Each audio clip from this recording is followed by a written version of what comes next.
Do you want to give us a quick sort of introduction to what reasoning models actually are at the most basic level? You really just want a model that's going to kind of plan out and think about various aspects of the task before actually starting to commit to write the first line of code. The world is now, incredibly excited about reasoning models and models that can think and inference time compute. What we're seeing is truly a new paradigm. We've seen 1 million contexts, we've seen 2 million contexts. I feel like that whole process, make it longer and then make it faster, make it cheaper, is going to continue. Seeing how much progress we've made in the last 2 or 3 months has been incredibly exciting for me. We're looking forward to a bunch of very exciting future kind of releases.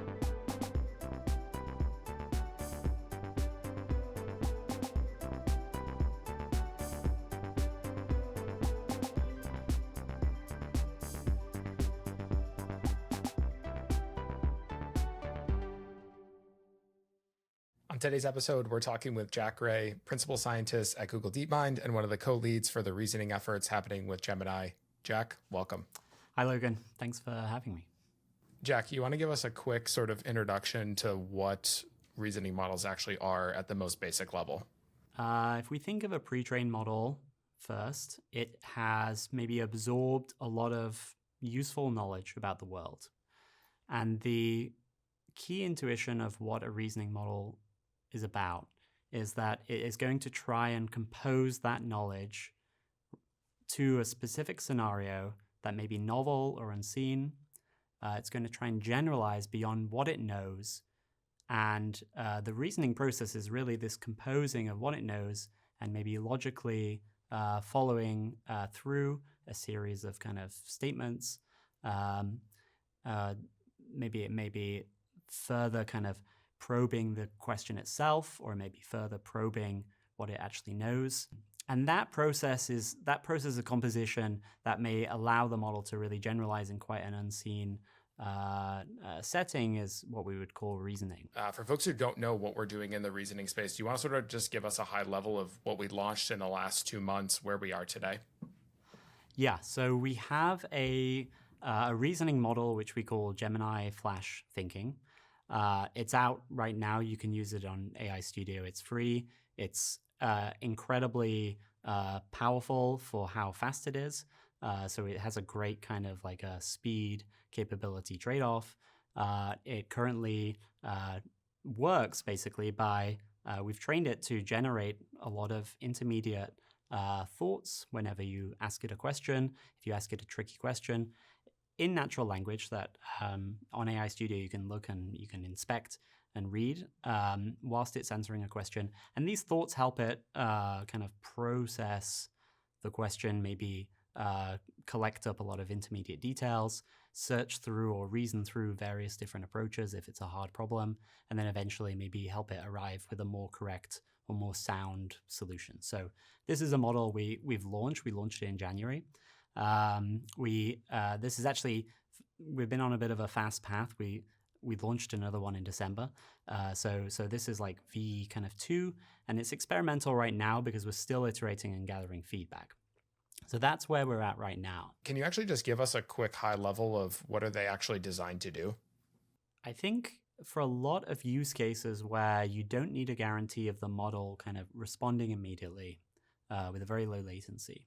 So maybe in a coding application where you want the model to write a non-trivial piece of code, maybe doing quite a difficult task. Maybe it's going to be kind of building some kind of React component, and you've written a bit of a specification of all the things you want.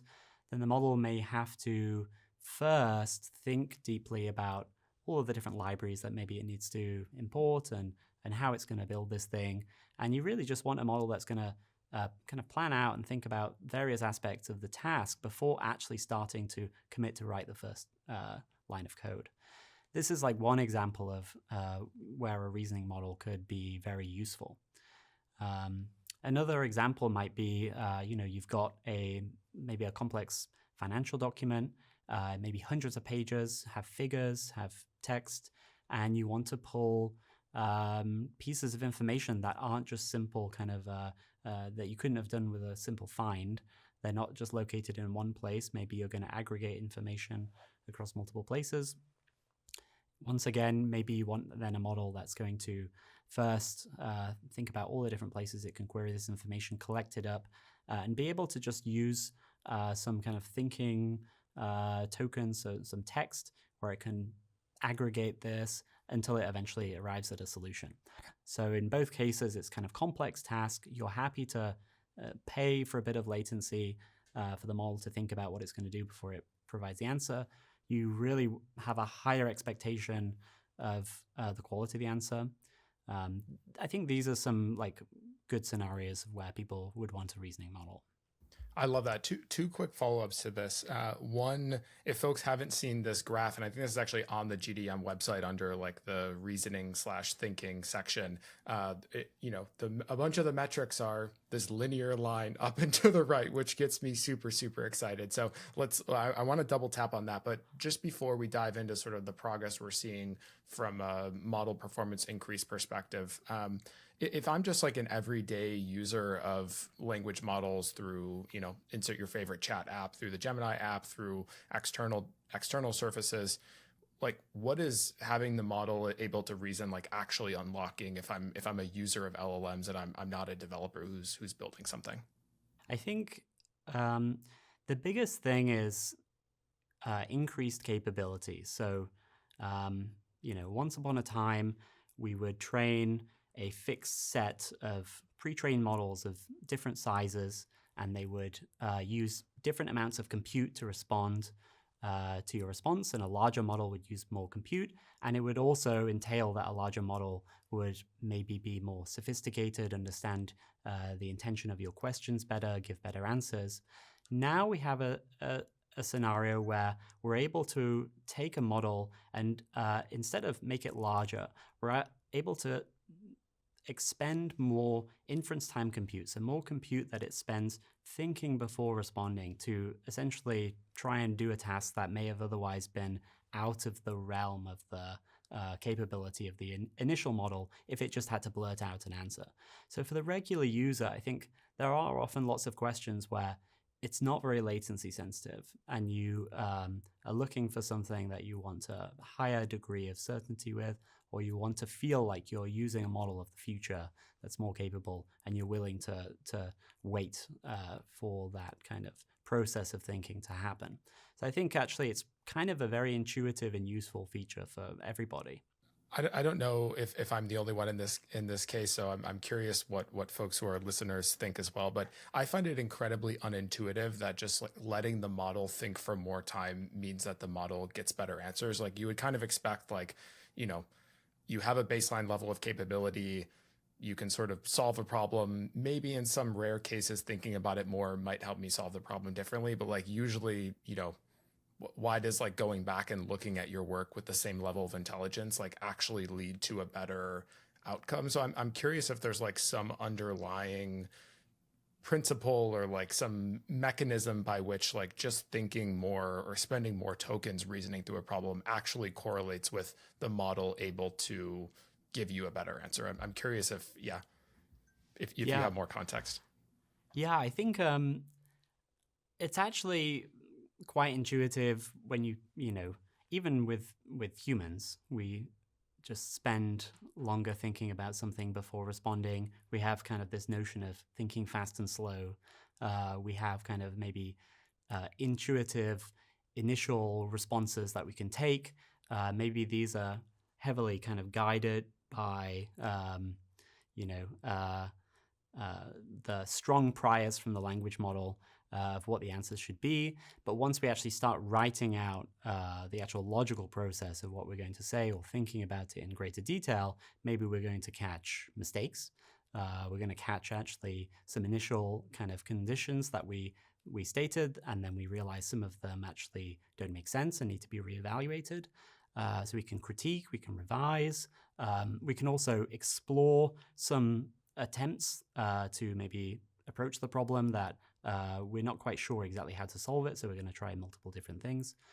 So a lot of these are arising when the model is thinking for longer, and that in turn often makes it more accurate. Coming to the point about sort of the progress that we've made with the reasoning models, we released the first one right after we released the first 2.0 Flash variant back in December, shared a bunch of progress. The metrics looked incredible. We fast followed with a version on January 21st. That was the sort of second iteration of our thinking model. And then sort of in parallel to that, the world is now, incredibly excited about reasoning models and models that can think and inference time compute, test time compute. What is enabling, from your perspective, like such a rapid pace of innovation? Is it like a lot of data efficiency? Is it just like there's been a bunch of algorithmic breakthroughs, like compute is abundant? Like how are we actually, what's powering this like crazy scaling up of capabilities in such a short amount of time? What we're seeing is truly a new paradigm where we're finding multiple avenues of being able to spend more compute on inference time, so like during the response, and this is the model emitting thinking tokens right now, and this is leading to, so there's kind of almost a new scaling law. If we kind of spend more and more inference compute on the x-axis, if we make it a log scale, we can have the x-axis in log scale, y-axis be kind of metrics that we care about. Maybe it's going to be math or coding tasks. We're seeing that there is a kind of a log linear relation where we're seeing kind of like a linear increase in performance with a kind of exponential increase in inference time compute. And although these kind of ranges of inference time compute are well within the kind of compute realms that we had available to us, because we were already scaling up our kind of high performance compute clusters to serve large language models anyway. So we had this kind of capacity. We'd been kind of investing in just getting more high performance compute for pre-training anyway. And then we now are able to repurpose it towards a different compute paradigm, which is something which has kind of been a bit like hit us like a flash, because it's been quite a short period of time, and we're seeing truly impressive kind of capability gains compared to the last couple of years, for sure. So I think that's one phenomenon. As a quick follow-up, you started your career in doing pre-training stuff. Can you walk us through the work that you've done from pre-training to today? A lot of the last 5 years or 6 years in pre-training has really been about scaling up compute as well, scaling up training compute in terms of the amount of data and then the amount of flops that you're spending pre-training a large language model. That also had a very empirically predictable setup. It was a power law between the kind of compressibility of the large language model, your negative log likelihood, and the amount of compute that you spent training it. And that has been a guiding light for the last 5-6 years of how to improve AI language models. And now we have a new one. So I feel like maybe that's the way I kind of think about how AI progresses. It often progresses with these kind of newly discovered but then empirically predictable phenomena. And then what we want to often do is follow those phenomena to just increase overall capability. Perhaps a bit of an odd follow-up question on that. Do you think if we had gone back, like maybe not 6 years, but like a year and a half ago, given the capability of like where, early, let's say, a GPT-3 era model is, would we been able to do what we're doing today? Or like, was there like this sort of required line of progression where like the base models have to get sufficiently good in order for this reasoning capability to really start working? Because like ultimately the models are doing that sort of introspection or whatever the right frame of reference should be for how models are looking at the tokens as they sort of think. Did we need to have all the other base model progress? It's an excellent question. And right now it's obvious that having a very powerful base model almost made the kind of discovery almost exponentially easier. You have this much more powerful model that's read on the internet, actually, many instances of self-critique or reasoning. So it already has a bit of a sense of a toolbox of how to use those tools. And then when we train it with reinforcement learning, I think those tools kind of kind of resurface, and the model is very good at kind of reasoning through things in detail, catching errors and things. And so having a powerful base model just made it very, very compelling to find that. I don't know if we'd use a weaker model, maybe all those can emerge too. I think it's an excellent question. I think it would be much more fragile to get that set up such that everything clicks and everything kind of spins up. But yeah, I imagine people will definitely try because people love using, the smallest models possible. And I imagine people will be toying around with that kind of idea. I have a random side question. Is it possible for models to, could models spend a bunch of time reasoning and it not actually be helpful in driving better outcomes? They just kind of I imagine there's some human equivalents of this, of people just saying a bunch of random stuff and talking to themselves or putting a plan that doesn't actually end up being successful. Have we seen examples of that sort of happening, or is that an eval data set problem if that was the case? Anecdotally, you can definitely find a lot of funny examples with the thinking model, especially it can sometimes get, especially on maybe this case is kind of like a trickier math problem or something. There may have been a simple, elegant solution at the start. Maybe it went off in the wrong direction at the beginning. And then it does spend a lot of time thinking, and it has kind of maybe the wrong idea initially, and it kind of gets stuck. And I think we've seen instances of that. That's something we're always trying to just train the model to be better. I guess it's kind of like the model version of almost like a stage fright. It's kind of committed to this particular thought, and then it's kind of stuck in this thought, and it can't act and break out and actually say something useful. But that happens, and we're improving on the model, and so that's something probably it will happen from time to time, but it's not super frequent. Jack, you, and we sort of alluded to this a bunch of times, you are sort of formally doing pre-training stuff. I think I have sort of some tidbits of your sort of DeepMind background, but do you want to sort of just give us the highlights of what have you worked on leading up to today, where you and Noam are co-leading the sort of reasoning efforts for Gemini? I joined DeepMind in London in 2014, just after it was acquired by Google. And I was working from the beginning really on memory systems. So at that time, most of DeepMind was really rallying around reinforcement learning for games, especially Atari. So I was doing a lot of memory work for within reinforcement learning. Some of those Atari games required a lot of memory. Games like Montezuma's Revenge and things where you're kind of exploring around a maze, and maybe you want to remember objects you've picked up or places you've been. But at some point, I became personally very attached to more real-world tasks to evaluate memory systems, and language modeling was just one that really spoke out to me, because you use memory in order to do language modeling. You use memory in many, many different ways. You don't just do specific factual recall of named entities from the past, but you have to have maybe associated key details. Sometimes you have to accumulate things. It felt like an AGI complete task, but that also was one that used memory in many different ways. So I really was kind of focusing on what in modern terms would be called long context for language modeling. Now then, when GPT-2 came out, it really opened my eyes to the fact that I was focused on kind of really scaling context length for language models, but I wasn't so much focused on scaling kind of data compute. And we reshifted our focus and started a large language modeling effort within DeepMind London. We kind of moved pretty fast in that direction. And we were the first team to kind of train large language models across multiple TPU pods at Google. And we did that in 2020. So I had lots of fun kind of large language models scaling up.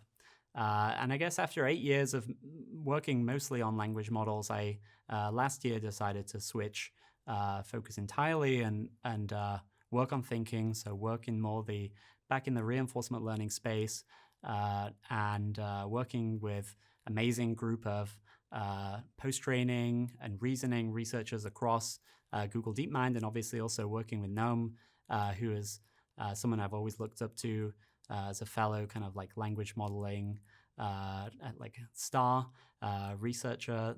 Like I've read all his papers and things. So he was a great person to kind of join forces with, and then and that's only really 5 or 6 months ago. So it's all been kind of a recent transition in some respect. One of the threads that I've taken away from this is actually like how much of, and maybe I'm making some of this up, so you gotta gut check me and tell me if this is true or not, Jack. But all of this innovation building on the innovation that came before, and like I actually hadn't put these things together, but it feels like, just like we talked about, perhaps the really great pre-trained, post-trained models being sort of a precursor for the reasoning capabilities. It feels like long context is actually kind of like that as well. Like the models need to be able to like reason over these like really long outputs and inputs.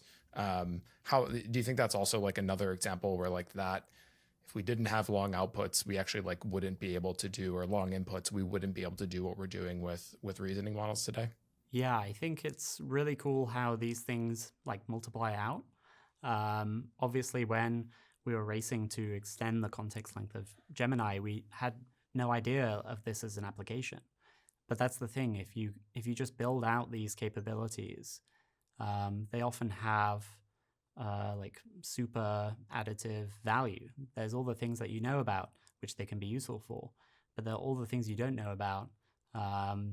They're often the most kind of satisfying. So I totally agree. The fact that we can serve flash thinking not only with a very long context, but we can also, serve it with a very long output is very cool. And that innovation was kind of key. The long context innovation was key to unlocking that.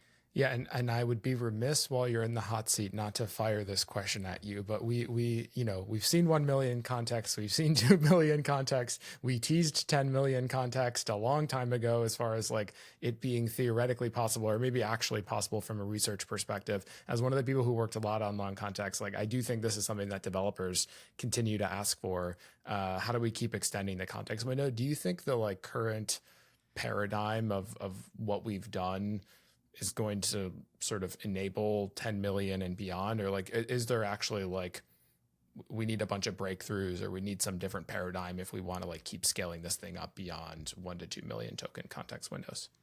It does feel like there's a lot of processes of cost reduction that happen when we discover something and then we discover how to make it way more efficient and way cheaper. And with long context, we've not only kind of made like the context longer, and then we often find a way of like making it faster, making it cheaper. I feel like that whole process, make it longer and then make it faster, make it cheaper, is going to continue. There's a lot of like open strands of research that are very promising to push that. And I do also think this notion of infinite context is interesting. It does feel like, at some point there will be a blurred boundary of what is infinite context and when we can like call it. But I think a lot of people do want to feel like they can just keep throwing in any amount of history, any amount of data, and the model feels like it's truly understood all of it and can associate all of it and use all of it very, very gracefully. And that would be what I think people would then call infinite context. This feels possible. I don't think it actually requires, honestly, a research breakthrough. I don't think it's the stuff of science fiction. I think we have a lot of the ingredients, and it's just a case of engineering. That would be my guess. Let's talk about developer use cases for thinking. I think we've seen a lot of I've seen a lot of really exciting stuff around coding. People are doing all types of like weird, wacky use cases. You mentioned the financial analysis one, which I think is like super promising and would create a ton of value. Actually, maybe first, before we dive deeper into those use cases, how are you thinking about like what you're actually hill climbing on from a researcher perspective? Is it like, hey, we need an eval to do this, and therefore like we have a bunch of great academic evals? Or like, are you building the reasoning models with like, we want the reasoning models to be good at these 3 use cases because that's what the world is telling us they'll get value out of? Or like, what is the approach from a research perspective? The choice of how you hill climb, what evals you choose is actually incredibly delicate. The easy answer you would imagine would be if you could somehow throw in every eval of everything, every capability you cared about into one big pot, then that would be advantageous. In practice, often when you do this, the fine-grained signal of what is happening becomes a bit blurred, and it's a bit harder to make the key algorithmic development. So often we do kind of fixate on very specific benchmarks, which might seem a bit strange to the outside world. That's not because we actually believe that benchmark is the absolute kind of indicator of what's useful. We just think that benchmark will help us tease out the algorithmic development and improvement that we're trying to develop. And then what we often will still have, though, is a wide set of evals where we will try and hold ourselves accountable and say, okay, but we still need to make progress on a bit of everything. So yeah, I do think the way we work is with a mix of these kind of like inner loop, smaller set of evals, and then outer loop, which is hopefully quite representative of developer use cases. And we are always looking to improve. We're always innovating and adding to kind of our eval set, almost with as much kind of, it's a almost of equal value to the algorithmic development itself, because when you can measure things, then you can get kind of signal on them. But yeah, that's how I kind of view it, this inner and outer loop. Right now, I would say we have had some kind of very concentrated algorithmic breakthrough, and we do want to really broaden the like general reasoning capability of our Gemini models. So we want it to feel like it can use thinking in almost any domain, and it really lifts the performance. So we're always looking for areas where thinking is not helping or not helping as much. And also we just hold ourselves to very high standards. I think actually like Flash thinking is pretty good at coding, but we want to do a lot better. The competition and the environment is incredibly fast paced. So coding is something where we know we want to like have an absolute extra laser focus to really like ensure that reasoning is absolutely amplifying all of our coding abilities in many, many different applications. And that's one kind of thing that's on my mind a lot at the moment. Something that you and I have been pushing on was we wanted to try to get tools enabled for this latest release of Gemini, the Gemini thinking model. We enabled code execution. We're pushing on the thread around search as a tool as well. How intuitively, something that's been somewhat confusing to me is like why the models don't have access to tools when they're specifically when they're thinking. Like it seems like you would want to, like as I'm trying to like validate the work that I'm doing as a human, I'm using a bunch of tools and I have a calculator, a word processor, the internet, et cetera, et cetera. How much do you think like the future for these reasoning models is going to be like just looking at their own thoughts and raw tokens versus like the model actually having a suite of tools at the thinking step in order to like make a better output? No, 100%. I think the model is going to be using more and more tools during thinking in order to really get to the like core essence and of the problem that it needs to solve. Tools are just basically make the model more capable.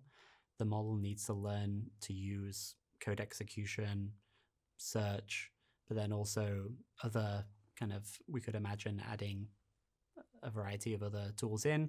I know like within the Gemini app, the models often can use other tools, for example, with search, like with Maps integration and other Google kind of integrations.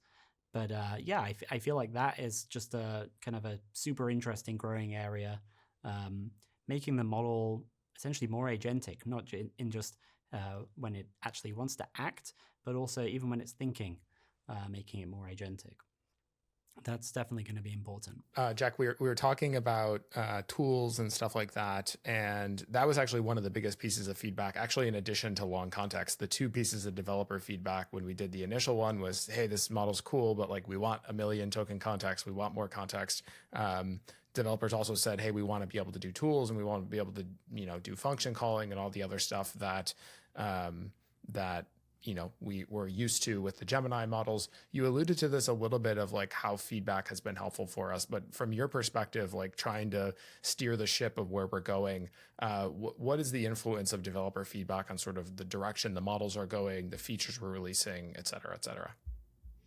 Yeah, definitely. I was really excited to get an experimental model out as soon as possible so that we can start just seeing how people use the model, what people find confusing, what people are saying. And yeah, actually, the long context one was something that took me a bit by surprise, funnily enough. I was so kind of zoned in on just thinking about reasoning, and it didn't really even float into my mind that the 32K context would be limiting to people. And we launched it, and yeah, I was asking some academics that were using reasoning models as part of their research, how they're finding it.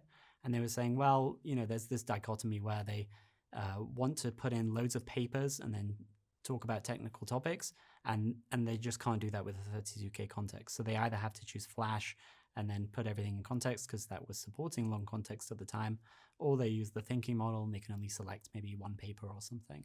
So I was like, oh yeah, that just like escaped my kind of awareness, and now we're aware of it. We're going to rectify it ASAP. Another one was just that this was like a kind of a simple one, but I suppose when we launched in December, if you switch from Flash to Flash thinking on the API, it kind of required a code change because now at the time we returned some thought content alongside the answer. And so if you weren't kind of careful with how you called the model, you may be trying to extract answers or the visible output from the thought content. This, for example, tripped up some people running benchmarks. And so, we kind of did a bit of outreach and education, but also we realized, okay, next time we probably should make this such that you can just switch the model and it works. And how should we do that? And then for January release, that just meant switching that thought content off by default because it was kind of confusing people. Yeah, so those were some. I know that you obviously are really kind of in the eye of the storm in terms of receiving many different types of developer feedback. I'm curious if there were any that you found interesting or took you by surprise. Yeah, that's a good question. I think your eye of the storm comment is spot on. I think actually most of my challenge is just like, how do I make sure that I'm taking all the feedback that developers are sending us and at scale actually get it into the hands of people like you and make sure we take action on it. I think the ones that have been most interesting to me, and this was actually one of the images that I shared when we first announced the reasoning model back in December, was around the multimodal performance. Like I think I've seen a bunch of really cool use cases, and it hasn't been things that like the model is making obvious mistakes at, but just like generally people have been playing around with the multimodal capabilities. And it is this great example in my mind, back to a bunch of the threads we were talking about before, of just like these new capabilities really do just like raise the bar across all of the use cases that developers are excited about. So I'm personally excited to see like what is the new frontier multimodal reasoning stuff that's been unlocked. Because I feel like a lot of the stuff is like, a lot of the narrative is like either very code focused or very text focused, and like there isn't like a multimodal reasoning narrative out in the world. And I've seen a couple of whispers on Twitter and stuff like that. So I'm excited for developers to dive more into that. Yeah, that's a really good point. I actually think like the Gemini Flash thinking model, in terms of image, like visual reasoning, it's incredibly strong. I think actually we don't really emphasize it enough. That's one area where I actually find it very useful as well. I've been playing around with it a lot. And yeah, I think it's because basically, in fairness, throughout the Gemini kind of models families, image, like visual reasoning and then also video reasoning, has always been kind of something that's been heavily emphasized. We've tried to make Gemini a multimodal first kind of project, and I think it really pays off. And we don't, it's true, we don't really kind of tell people about it enough.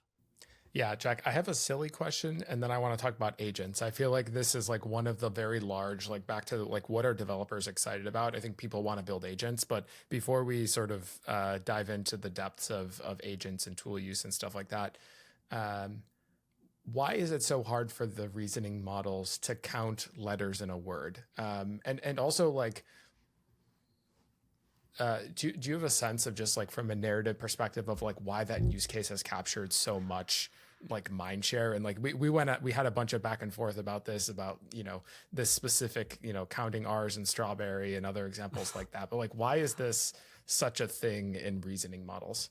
The counting R's in strawberry is truly the bane of our existence. I think the honest answer is the fundamental issue is the model's tokenization.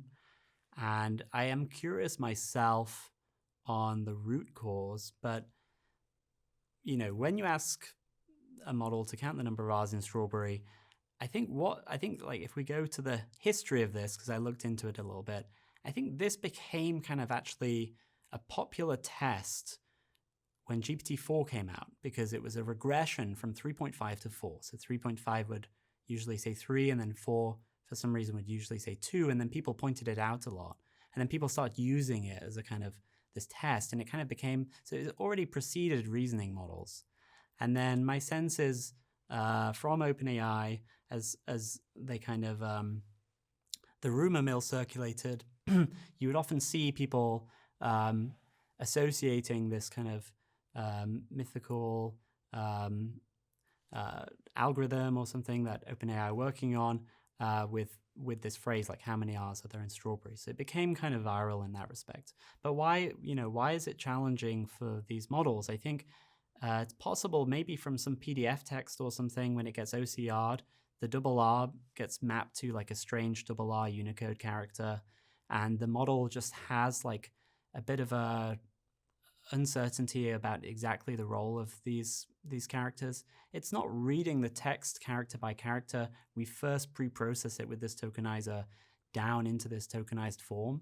And I think it ends up just being this kind of funny adversarial task that, although the models understand many, many things once you compose the tokens together about the words and things, this kind of nitty-gritty, the details of the composition of the words themselves, it's just eluding the models in terms of reliability. That's my kind of my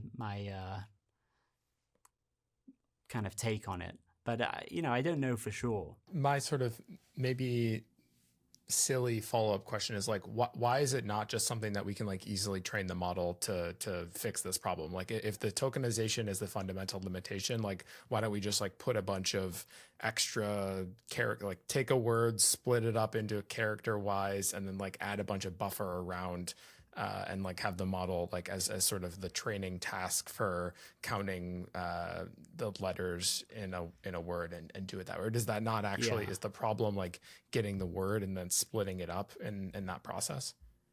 No, I think honestly, if you create a task, create a reinforcement learning task where you just, even with its current issues with tokenization, where it has to spell out words, has to count letters, the model will still learn to do it reliably. And I think, that just wasn't a task that people have been like specifically curating because it's such an odd task. But yeah, that's another way around the problem. Jack, do you want to give us the timeline of sort of the innovation that's been happening from a reasoning perspective? And just my anecdotal comment is, this is the thing, seeing how much progress we've made in the last like 2 or 3 months has been incredibly exciting for me, and I think for a bunch of other folks internally who have been close to this. You could start the clock at October, which is when we formed a kind of thinking effort combining many reasoning models. But actually, even before that point, I would like to point out that we were actually landing a lot of very cool RL-based reasoning into Gemini throughout last year. So we had a lot of the raw materials available from some of the amazing reasoning research groups at DeepMind. If anything, we first started by just kind of grouping together, regrouping, drawing up our North Star of what we wanted to achieve and how we were going to work together. And then we got moving.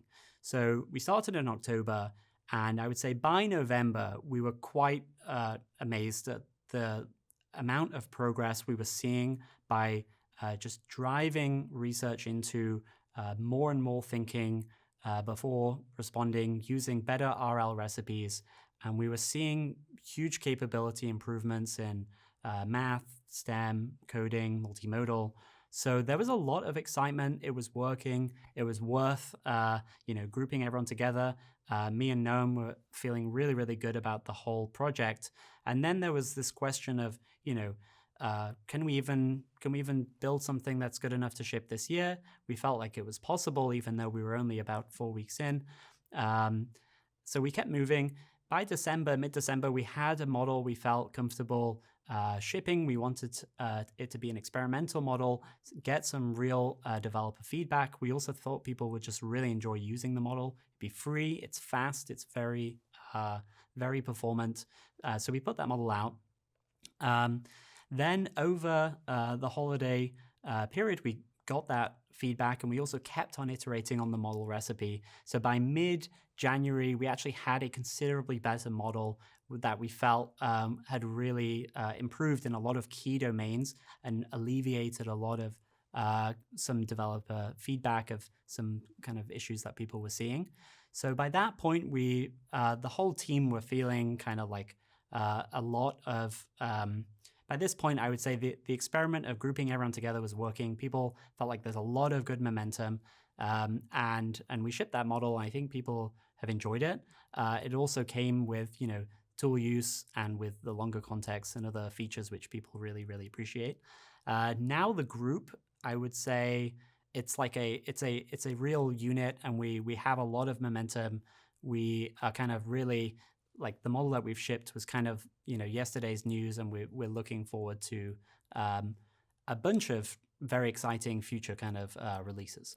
One of the pieces of feedback from developers is, and this is actually consistent across all the model releases we do, and not just the reasoning one. So not to put too much pressure on you, Jack, but like people want the GA version of this model. They're like, this is great. We've played around with it, and this I think is a good signal for us that we're sort of doing things that the external world likes. But what do you think the timeline is, or like what's from a research perspective? Like, are we buttoning up the last few bugs, or trying to hill climb still on some metrics, or like what does the path to GA look like for the Flash thinking model?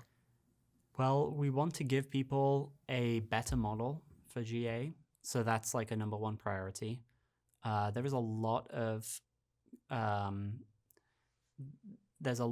just directional improvement in our research that we want to ensure that we capture. And there is also this notion of stability that's important. So GA is a very high priority for us. It's become clear that people want to build on this model and have it as a stable foundation, and GA is just like essential for that. So that's something on the roadmap for sure. And for you and the team, how are you thinking about this balance? Like, I think maybe if you take us back to like 3 months ago, like I think there was like, November, no one was talking about like, we're going to put this model out in the next few weeks and like have it be GA. And I feel like now all of a sudden, like you've almost like done the sort of incredible work of making a great model. And then all of a sudden everything shifts to like, okay, we need to put this thing out and let people build on it. Is that like, how are you thinking about that tension of like exploratory research versus like, productionization and hardening the capabilities of the model? I mean, you have to compartment these groups. The core research effort, it's a bullet train and it does not slow down. We just need to find a way of kind of offloading the cargo and giving it to another group and letting that arrive to its destination. So that's something that's very important to us. we don't slow down research for these launches. We ensure that we keep it moving fast. And it's mostly just a kind of a case of very strict compartmentalization. Yeah. But I think it's a little bit like software development as well. You can have maybe there's a master branch, and you have your kind of experimental branch. You can rebase into it, but you still let your experimental branch continue.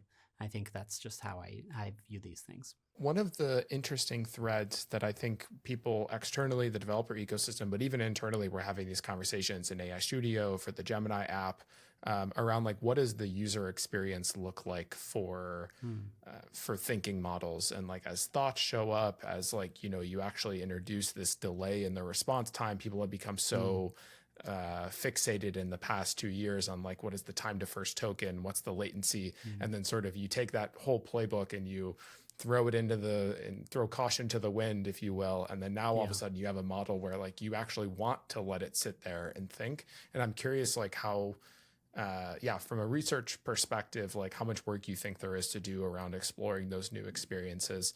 But if you have any thoughts or advice for developers as they think about like, how do they build a product around some of these models and get around the inherent way that the models behave?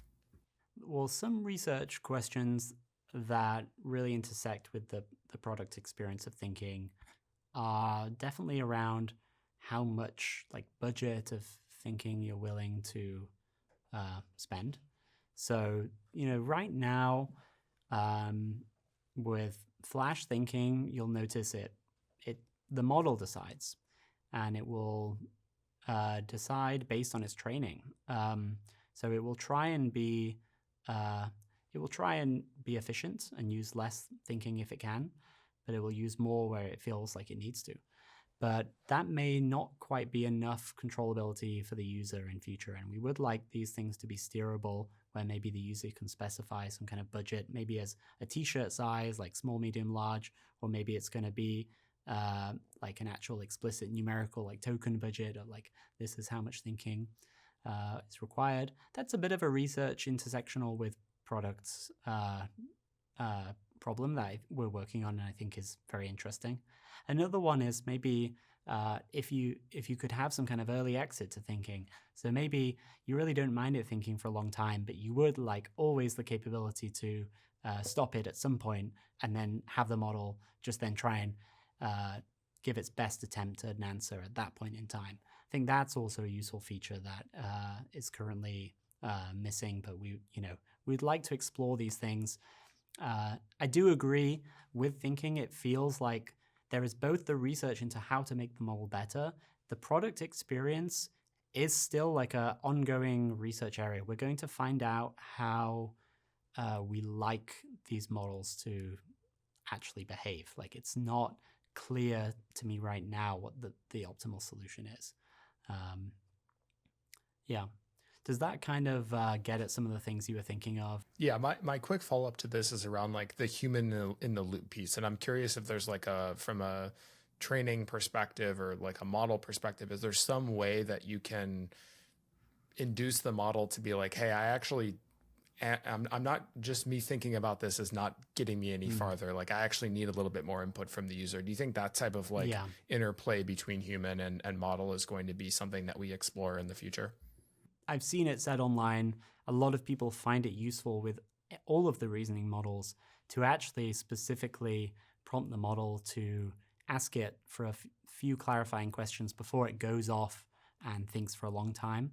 Because obviously if it's misinterpreted your question, or maybe you've actually even stated the question incorrectly yourself, then you don't want to spend a lot of time waiting for something that's a misunderstanding. So I feel like that having to prompt the model to do that is a bit clunky. We should be training the model to, be very natural and be doing that where it's appropriate, I would imagine.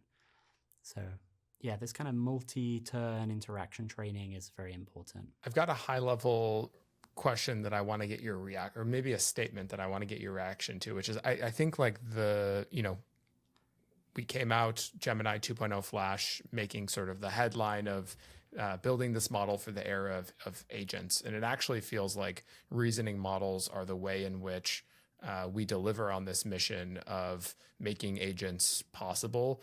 And like from everything you're seeing right now, like how true do you think that is? Like, could we, if all the reasoning efforts go away, like, do we have a shot to build the sort of agentic capabilities that the world is sort of expecting or looking for us to be able to build? Or like, is reasoning like actually the path to make this, to make agents work?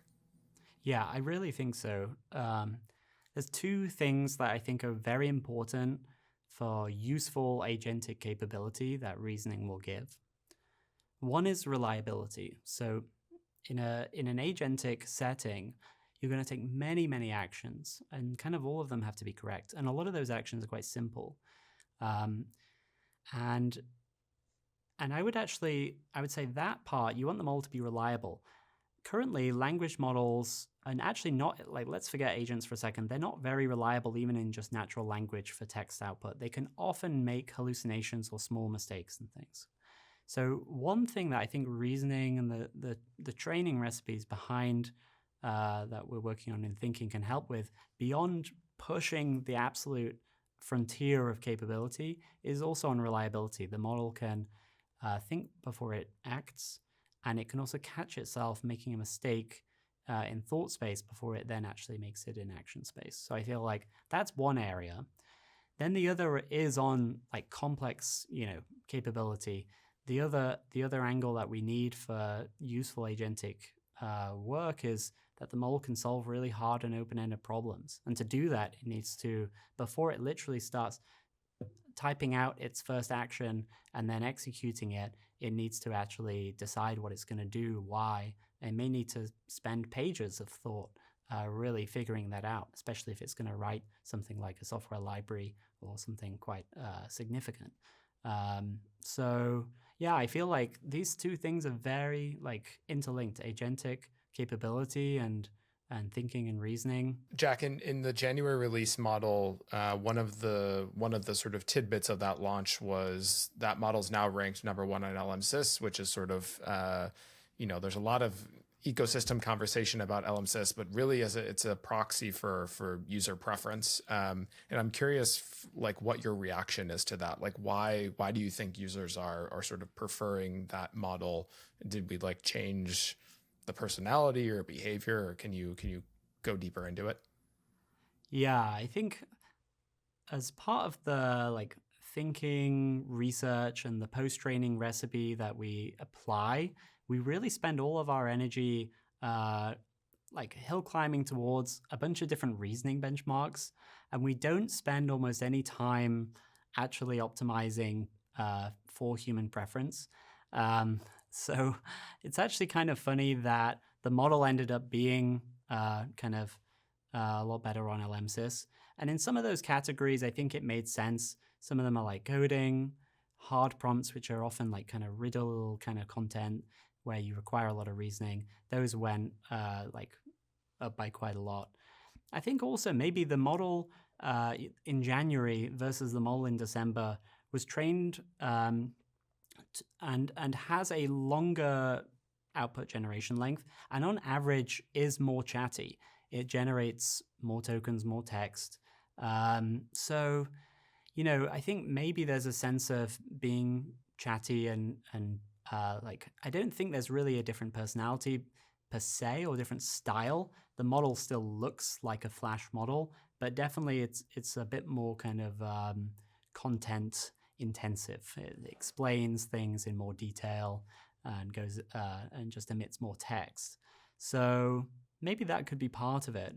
But yeah, we don't optimize for any kind of like style, or like we really don't like have any kind of LMSys proxy in the loop that we use to really try and optimize for LMSys. It's nice to see that it improves, but obviously there's a lot of benchmarks that we track. This is actually a great segue to something I was thinking about based on comments that you made earlier around just like the progress of the models, and also in parallel sort of the rapid saturation of a lot of the evals that we've historically looked to as like the proxies for model quality. I'm curious, and there's a large debate going on around this with all the new models that have been coming out over the last few months. But where do you think we're going to be 6 to 12 months from now, from an eval perspective? Like, do we actually need to there's like eval scaling laws that need to be written and then actually actioned on by the ecosystem to make sure we have a way to evaluate the capabilities of these models? Evals are becoming more and more challenging. I think it's very cool to see, for example, Scale contributing evals to the community with their kind of recently sponsored humanities last exam, but they've also done other benchmarks in the past like SEAL. And yeah, I think probably it's important that we do have like independent parties that are creating really challenging evals that are ideally reflecting like practical use cases that we really care about with AI. I think like SweBench has been another one that has been like really good at pushing out kind of coding agentic capabilities into a benchmark that then was very challenging and we're seeing improvement on. So yeah, where does that go in 6 to 12 months? I mean, as someone that's very optimistic about the pace of improvement, I do think some of these models will have to start to be evaluated on actually real tasks in future, which are no longer kind of toy or academic benchmarks, but they're no longer starting to become proxies for actually useful things, but become useful things themselves. So I don't exactly know how this could look, but you want these models at some point to be as proficient as, say, if it was SweBench as a software engineer, in which case, what would the progress look like? I think we'll have to kind of, push that to like the level of like a very strong professional software engineer. And it's going to be some kind of benchmark, which, only truly a very strong software engineer can actually achieve. However, like I'm actually even optimistic within 12 months we exceed that. So at that point, I really don't know how we start to measure these models. Probably we're going to have to use models independently to start measuring other models, and maybe use also other types of evaluations, maybe more like cooperative games between language models where they have to build things or other such mechanisms to do this, because it's becoming more and more challenging for sure. I don't know if you find this, but like when I read through X and I go through the feed, there's just a lot of different kind of completely contradictory takes on which models are good and which models are bad, usually based on very kind of like specific anecdotal interactions. There's also a seemingly endless flurry of people's private evals, and people will share like bar plots of their own private evals. You don't know what they are exactly, but they like to communicate whether or not they use these to think given models are good or bad. So yeah, I don't know if you find that kind of confusing as well. I think one of the things that's most challenging to me is there's not a centralized place of how you actually look at all of the world's models. Like you sort of, and the timeline, or, all these like point in time examples, like actually make this even worse, is like you sort of see, and I feel this for myself, like I see sort of a snapshot or a snippet or a specific vertical of some model's performance. And like, I actually don't see, what is the trade-off, or what are the other things that model is enabling. So I feel like we need this more empirical tests of model capability. And maybe it's like the AI Olympics. I don't know. I'm just throwing out random ideas of like how we do this in a way that everyone can really see. And like, I think like, what the Olympics as this like tongue-in-cheek example, but also like a pretty reasonable example, is like you have a level playing field. It's like, it's very clear what the setup is. You can sort of inspect what's happening. You see it all in front of your own eyes. And I feel like there's a lot of eval stuff that happens like behind the scenes. It's not very clear to the average person what's happening, et cetera, et cetera. So I think like the interpretability of evals in the future, I think, is also going to be something, as the capabilities increase, that becomes even more important. Yeah. I do also wonder if evals, at the moment we use evals both internally to help us guide research. And then we also use them externally to maybe help people understand capabilities. At some point in the future, as models become truly more and more capable, the external communication of eval numbers may become less and less meaningful. And it may be just very clear to people that it will be the result outcome that people will learn about. And that's how they will understand the utility of these. So for example, instead of us saying, this is really good at math, it did a cool thing on math, it would be like, people are using like a Gemini model and they've made these like numerous math breakthroughs, which have like shocked the math community. And it's like happening almost every week now. And it's now just a thing that happens. And then, Gemini improved the model again. And then this led to a particular new breakthrough that's rippling across biology or something. So I feel like that could be another very interesting way that people can understand the level of progress, instead of it always being kind of bar charts and numbers on these canned specific benchmarks. Jack, I think DeepMind has been the sort of frontier research lab doing RL for, literally the last 10 years. You joined DeepMind 2014, I think you said was when you originally joined. Like we've been in this game for a long time. And I think actually externally, my perspective is everyone sort of thought, reasoning was going to happen. And I'm curious, like, was that true inside of DeepMind? But also, like, why, given this storied RL history that we have, like, why didn't we release the first reasoning model? Well, we set ourselves up to a very high standard, and we like to be first at everything. We actually had, and we have still, a lot of the core ingredients, and they were running last year, like in a very interesting way. So we have some of the world's best RL people. They're working on RL for reasoning, and they're actually landing very, very cool stuff into Gemini and improving its reasoning capability already, which is great. I think what we maybe didn't do at one point in time, if we wanted to be first, was just kind of drop the diversity of kind of avenues of things that we were looking into and focus on this one thing to scale. And that's just like part of research. There's just so much unknowns and so many things to explore. I think it's very natural.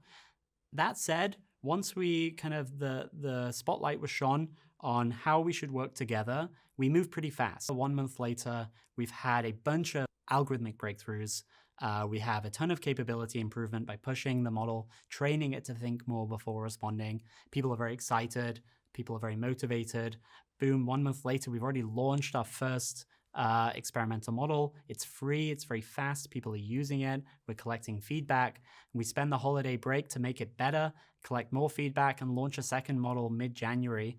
So, the momentum of the group was insane. And I think people were really on the right track and looking into all of the right kind of areas. And we just needed to kind of refocus the group and then move fast together. And that's what we did. Yeah, Jack, this was a ton of fun. Honestly, all the reasoning work we're doing is incredible. Keep up the great work. Excited to ship more models with you. Thanks for taking the time to sit down today and have this conversation.